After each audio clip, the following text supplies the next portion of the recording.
Okay, so I thought I would give a personal self interview to those who may not be familiar with who I am. So I'm going to go ahead and see if I can give you guys an idea as to how I developed who I am and what it is that I would like to do with this channel, right? So my name is Jonathan Perez. I traditionally go by John. I was born in Orlando, Florida.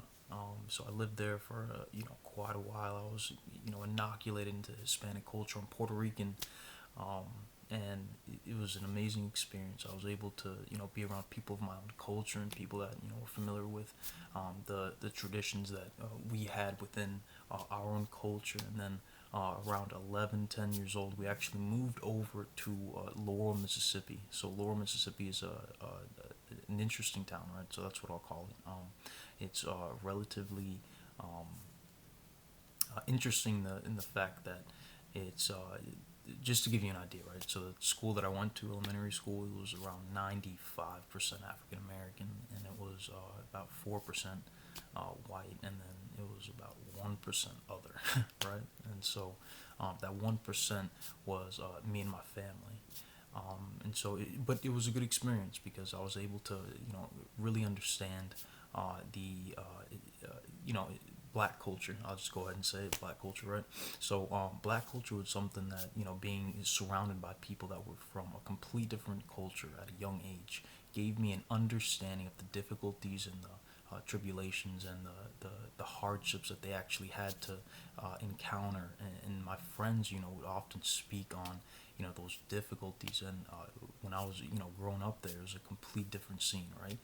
So they were all about, kids, keep in mind, but they were about the gangs and they were about fighting in the bathroom, making sure that, respect was a big thing. And they had all these different elements that I was unfamiliar with, but I appreciated due to the fact that it actually gave me the ability to have insight into what it is to actually be a part of that culture. So I went to an elementary school called Mason, and it was a good experience. I appreciated it, and then from there we actually moved around eighth grade over to Ocean Springs, Mississippi. Ocean Springs, Mississippi was a complete different experience, right? So the majority of the people there were, white. I'll go ahead and say it.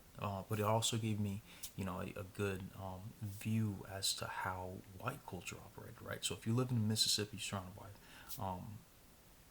people that aren't a part of your culture and you're being exposed to that, it gives you, I think personally, gave me an opportunity to be able to see how they functioned and how different peoples from different cultures and mesh together. And I appreciate that because not many people actually get the opportunity to be able to see multiple cultures and multiple ideals and multiple different morals and ethics. And that's something that I appreciate today. In the moment, it was actually relatively difficult to be able to, um, you know, it, social survival was something that I found very difficult at times. But now being an adult, I can see it was definitely in my best benefit, and it was in my best benefit because, again, as I mentioned, not a lot of people get that opportunity.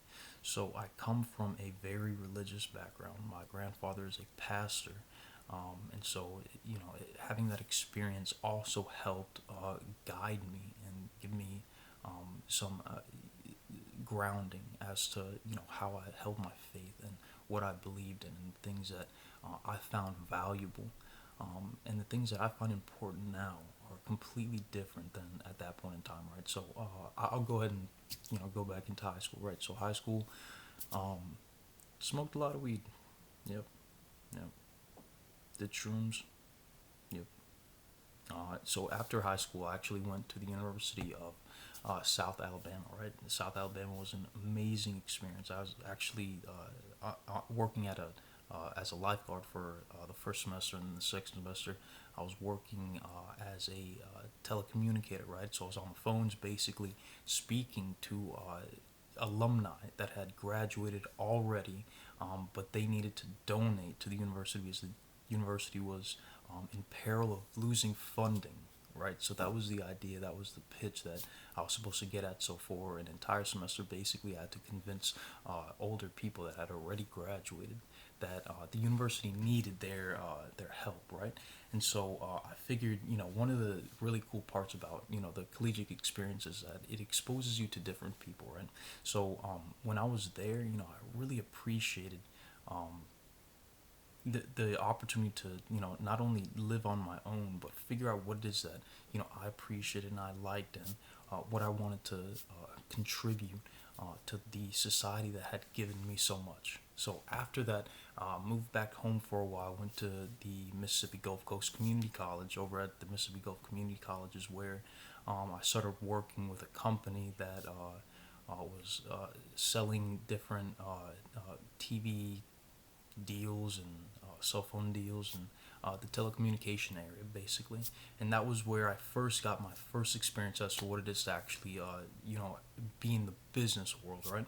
So under the guidance of a mentor whose name was Joel Johnson, right? Good guy, amazing dude. He definitely was like a big brother to me. He definitely guided me in learning how to use communication as a tool to be able to assist you and get you from where you are to where you want to be, right? So after that, I actually started my own business, and got to the point where I realized that I had the capability of being able to really influence people, depending on how I carried myself and things that I said and the things that I did. That was where I realized that the human voice, right, is a tool. It's a superpower to be able to influence the world around you. And that's why I preach in all of my articles that your capability of being able to have impactful speech is something that separates you from anybody else in the rest of the world. And then your ability to be able to educate yourself enough to be able to impact the world is something that it's like a sword, right? You can cut through all the bullshit in life and get straight to the nitty gritty, straight to the information that you do want to get to, as well as impact the world in a beneficial way. So I started my business, right? Moved over to Hattiesburg, Mississippi. Ran in Hattiesburg, Mississippi for about a year. And that was, amazing experience. And then I moved from Hattiesburg over to Mobile, Alabama, to try to see if I could start up a new business satellite company, right? So I still had my business operating in Hattiesburg, Mississippi. It was self-sufficient. I'd actually hired managers to be able to, handle all of that information and all that stuff. And I thought, I'm living the good life. I'm finally creating, passive income. I'm being able to be self-sustaining with that. Like at that point in time, I really didn't even have to go to work. Like the business I was operating over in Hattiesburg, Mississippi, was completely self-sufficient. But I thought that it would be helpful for me to continue on and create the satellite company so that I can have two operations going at the same time that were both under my control. Now I also had a third business that was operating over in Alexandria, Louisiana, right? So I had three locations that were going on all at the same time. What we were doing is basically selling TV service inside of large store corporations, right? So we're working inside of Walmart, Sam's Club, Best Buy, Costco's, like all these areas, and I was doing well. We had multiple people in multiple store locations. At one point in time, I had maybe 10 different store locations that I was the personal manager for. And we were living life. I was going to places like Los Angeles. I was going to places like Atlanta, Georgia. I went to Puerto Rico. Went to Las Vegas. Went to Dallas. Went to multiple different areas, and I was really appreciating the business life. But I got to a point where I kind of started seeing like how certain mechanisms were operating, not only from a business level, but from like a geopolitical level. And I kind of stepped back for a while because I didn't appreciate how those things were playing out, and I thought that maybe I could contribute my time and my money in a better way if I take some time to educate myself on how the world operates and what's really going on, and reintroduce myself in a different way so that I was able to create a better impact, not only for myself but for the world around me, right? So I took about 2 years, and I got off social media, I stepped away from friends, just to focus on what it is that I wanted to do. And I think that everybody should have a point in time in their life, right, where they go and they go on a personal journey where they figure out what it is that they're about, what it is that they want to, impact the world, how they want to shine their light. Because I truly believe that the world becomes darker if you don't shine your light. And it's important for you, the viewer, to understand that you have something inside of you. There's something passionate about. There's something that you're passionate about. There's something that you can, give to the world as an offering, so that the world knows that you are a beneficial part of the system, right? Because if the world doesn't see you as a beneficial part of the system, it has a mechanism from being able to take you out of the system so that it's not harmful to the system. So you have to find out what it is that you're good at, what you're passionate about, what you can contribute, and do that thing, because the world is darker if you're not in it, right? That's very important. I want to make sure that you understand that. So, went from Mobile, Alabama, back home.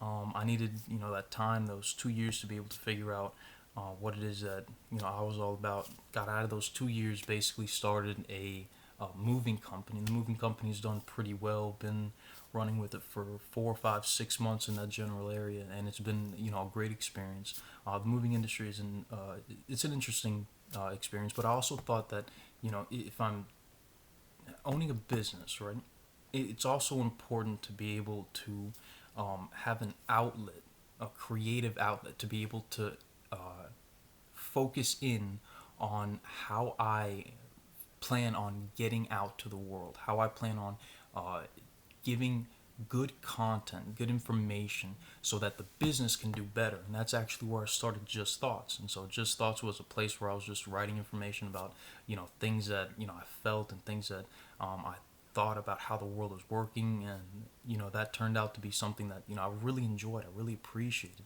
And so now I'm here making a video, basically trying to introduce myself in a good way, so that the world knows who I am, what I want to contribute, and what it is that I think that we can all do better together, so that this global zeitgeist thing operates in a better manner than before we got here, right?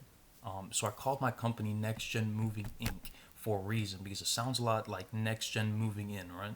That's a play on words. I thought it was interesting, but I also wanted to make sure that I kept that ideal, right? We're always talking about the next stepping stone, the next, deal, the next person, the next celebrity, like all of that, right? Well, I wanted to make sure that the generations that we're creating are focused in on the fact that there's something going on, and we have an opportunity to be able to all turn to help that situation, depending on the information that we learn first when we educate ourselves, and then how we want to be able to help out others that either are uneducated or don't have the capability of educating themselves. So with that being said, again, my name is John. These are just thoughts. If you enjoy the information, don't hesitate to like, comment, and subscribe.